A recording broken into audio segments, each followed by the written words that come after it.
Guys, napanood nyo rin ba guys yung sa video no na nag-viral sa Facebook? Yung enforcer, hinarang niya no yung nagmumotor na tinutulak yung motor.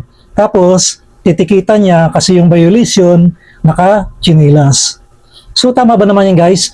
Bahang-baha no, kitang-kita naman doon no na yung situation nila, taga-tuhod yung baha sa tuhod.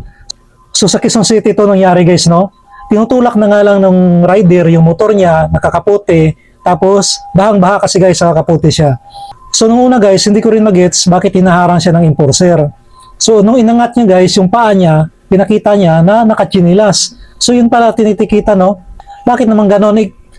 Bahang-baha nga no ngayong panahon na to kasi ang lakas ng ulan, tuloy-tuloy yung ulan. So sa tingin niyo ba no mga enforcer, dapat magkaroon man lang kayo ng mga consideration. Unang-una, nakita nyo naman, kayo mismo, binabaha, nandun kayo mismo, taga-tuhod yung baha. Tapos, titikitan ninyo yung rider na nakachinilas. So sa tingin nyo, pag nagsapatos yan, mangangamoy yung sapatos, masisira yung sapatos. Kaya nga po nakachinilas yung rider, tsaka nakita nyo naman, tinutulak yung motor, hindi naman nakasakay. And of course, dapat consideration na yun.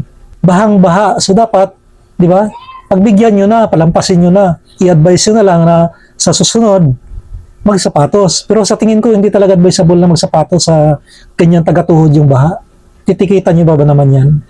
So doon pa rin no, sa Quezon City pa rin, yung tatlong motor naman, nakapark na doon sa gilid. Pero, bawal kasi magpark doon. Na iniwanan yung motor na wala yung may-ari.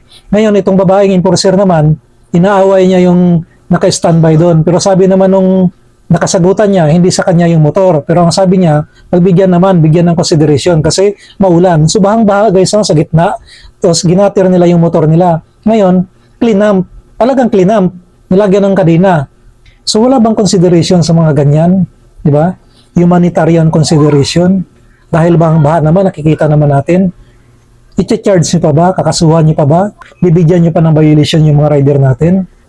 Siguro naman kung hindi yan ba, dapat umuwi na yan, di ba? Pero doon guys, hindi nakita yung rider doon. Siguro, iniwan mo na yung motor or natakot lang lapitan kasi siyempre titikitan ka ba naman? Magkaroon ng violation yung license mo. Magkaka-record ka. So clean up nila yung tatlong motor, kinadina ng diretsyo. Tapos, nagagalit pa yung babaeng enforcer. So mga sir, mga ma'am, magbigay naman kayo ng consideration. Kayo nga mismo nandiyan sa sitwasyon. Inuulan, binabaha.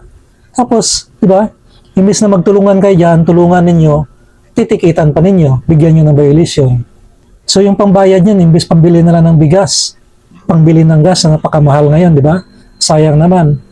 So hindi lang yan guys, no? Baka marami pa tayong mga hindi lang nakikita sa social media, hindi lang na videoan, hindi lang na balita. Baka marami pa. So ano ba yung hinahabol ninyo? Meron kayong porsyento dyan kapag ka may nahuli kayo? Alam naman namin mga sir, mga ma'am na ginagawa ninyo yung trabaho ninyo. Pero sa ganyang sitwasyon, malakas yung ulan, bahang-baha na, taga-tuhod na yung baha, taga-hanggang gutter na yung baha. Siguro naman pwede ninyong pagbigyan na lang, pairalin ninyo yung humanitarian consideration.